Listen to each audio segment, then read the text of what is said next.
हम सब कई बार ये गलत थ्योरीज की कैसे जाते हैं, आराम देता हूँ उसको, बहुत काम कर लिया बेटा तुमने, थोड़े दिन आराम कर। आपको आश्चर्य होगा 10 दिन बाद जब आप इसको उठाने की कोशिश करोगे तो उठने को तैयार नहीं है ना। तो फिर मुझे ये बताओ, सुबह 4 बजे का अलार्म लगाया नहीं उठे, अगले दिन लगाया नहीं उठे, सालों साल हो गए। तो फिर जब जिस दिन लगाओगे उस दिन शरीर तुमको मना करेगा कि मत उठ, क्योंकि तुमने उसको आदत डलवाई। याद रखिए साहब, कंसिस्टेंसी का अर्थ ये है कि सुबह 4 बजे उठना कठिन है या सरल। तो मैं हमेशा कहता हूं कि सरल है, कठिन है, दोनों है। सरल क्यों है? अरे तुम्हारा दूध वाला रोज उठता है, तुम्हारे घर पे जो दूध आ जाता है। अच्छा, पहले के लोगों को याद होगा कि पहले घर पे जो दूध वाला आता था वो गांव से आता था, है ना? आप लोगों को याद होगा, बहुत दूर से आता था।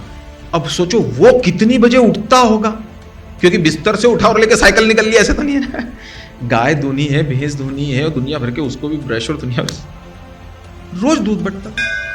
उसके लिए तो कोई आईआईटी की जिंदगी नहीं थी, उसके लिए तो जिंदगी का बड़ा गोल कि किसी दिन ऑक्सफोर्ड में पढ़ने जाऊंगा, हार्वर्ड में पढ़ूंगा, उसके लिए एनटीसी स्कॉलर नहीं था, लेकिन रोज दूध देने आता था, तो सरल होगा ना।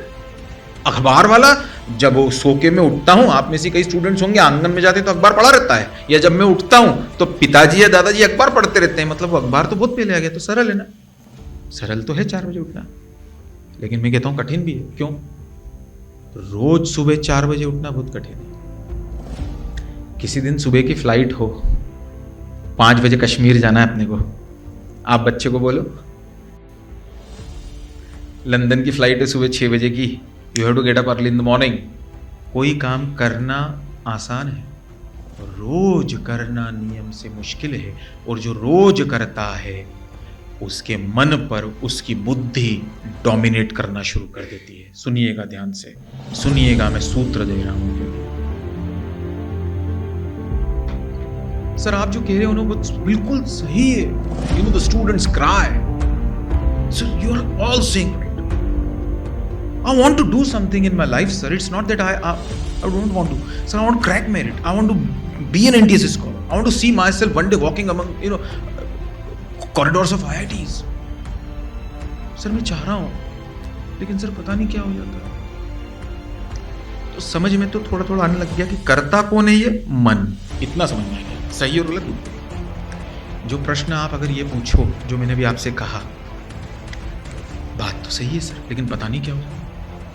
आपको लग रहा है ये आपका क्वेश्चन है, भूल जाओ। 5000 साल पहले यही क्वेश्चन पूछा गया है। भगवत गीता में अर्जुन और भगवत गीता, अर्जुन और श्री कृष्ण, श्री राम, अर्जुन और भगवान श्री कृष्ण के बीच का संवाद है। हाँ या ना? है ना? अर्जुन कौन है? थोड़ी देर के लिए सोचो। A curious student.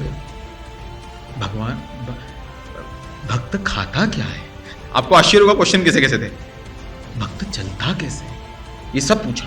भगवान श्री कृष्ण ने सारे उत्तर दे दिए, सारे, ये कर्म योग, भक्ति योग, ज्ञान योग और दुनिया भर का। आखिरी में अर्जुन ने क्वेश्चन जो पूछा वो वही था जो आप सोचते हो। सर आपकी बातें सारी सही, होता नहीं वैसा, मुझसे पता नहीं क्या हो जाता है। अर्जुन ने पूछा कि भगवान मन बहुत चंचल है, पता नहीं, आप सब बता रहे हो ना सब सही है, बट मन इज वेरी फ्यूजिटिव। अभी घर जाऊंगा ना तो पापा सबसे पहले मेरे को बोलने वाले, चल पढ़ने बैठ, देखते को बोला था ना विपिन से। तो आप ऐसा अभी मत बोलिएगा, अभी मत बोलिएगा। मन में होगा तो मन से करेगा वाली थ्योरी है वैसे तो, पर ठीक है। लेकिन अगर कोई पूछे कि सर फिर क्या करना, तो श्री कृष्ण अर्जुन से कहते हैं, असंशयम ही महाबाहो मनो दुर्निग्रहम चलम। भगवान श्री कृष्ण ने भगवत गीता में अर्जुन को कई नामों से बुलाया, कई नामों से, लेकिन इस श्लोक में भगवान श्री कृष्ण ने अर्जुन को क्या कहा? असंशयम ही महाबाहो। महाबाहो, भगवान के आगे भी कोई महाबाहो है, लेकिन श्री कृष्ण ने कहा असंशयम, there is no doubt Arjun, there is no doubt the mighty Arjun, मनो दुर्निग्रहम चलम, कि मन बहुत दुर्निग्रह है, मन बहुत, मैं सीधे सीधे शब्दों में कहूं तो बहुत बुरा है, चंचल है। आईपीएल का match, Facebook, WhatsApp, friends, movies, आलस, सोना। लेकिन अगली लाइन में भगवान श्री कृष्ण ने सॉल्यूशन दे दिया। मनुष्य प्रश्न है, भगवान उत्तर है। शिष्य प्रश्न है, गुरु उत्तर होना चाहिए। तो भगवान श्री कृष्ण गुरु पद पे थे उस समय। भगवान श्री कृष्ण ने अगली लाइन में कहा, असंशयम ही महाबाहो मनो दुर्निग्रहम चलम अभ्यासेन तू कौन्तेय वैराग्यम। अभ्यास से होगा कौन्तेय सच्चे से। अभ्यास, जब किसी दिन किसी विपिन जोशी की माँ उसको कहती है जो करते रहोगे भजन धीरे धीरे तो मिल जाएगा वो सजन धीरे धीरे, तो क्या यही 5000 साल पहले श्री कृष्ण ने नहीं कहा? तो इसीलिए स्टूडेंट्स, मन हो न हो, चार्ट लगा के कमरे में रखने वाले तो 100 है, लेकिन उसमें से कोई एक अगर हो, मैंने लिख के रखा है कि शाम को 7 से शाम को 9 बजे तक रात को मैं मैथ्स करूंगा।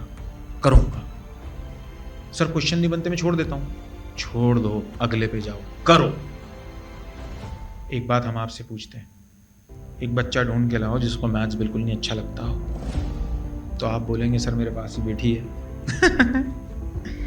जिसको मैथ्स से नफरत है, बिल्कुल मैथ्स को सर ही consider maths is the the most cruelest of the enemy. दुनिया में सबसे बुरा अगर कोई चीज भगवान ने बनाई है तो वो मैथ्स है। एक काम करिए, अपने घर पे एक रूम देखिए, है ना, उसके अंदर एक टेबल रख दीजिए, मैथ्स की बुक रख दीजिए, कॉपी रख दीजिए, पेन रख दीजिए, ठीक है। उस रूम में रोज एक थाली खाने की रख दो, है ना, बंद कर दो, कोई टीवी ना देना, मोबाइल ना देना, कोई अखबार ना देना, आप तो बंद कर दो, और ऊपर सीसीटीवी कैमरे लगा देना उस रूम। अब उस बच्चे को जो मैथ्स जिस कमरे के अंदर बुक रखी रहे उसके अंदर ना जाए, अब उस बच्चे को देखना वो सीसीटीवी से वो क्या कर रहा है, और आपको लग रहा है बहुत दिन देखना पड़ेगा, अरे जरूरत ही नहीं, बहुत घंटे भी नहीं देखना पड़ेगा।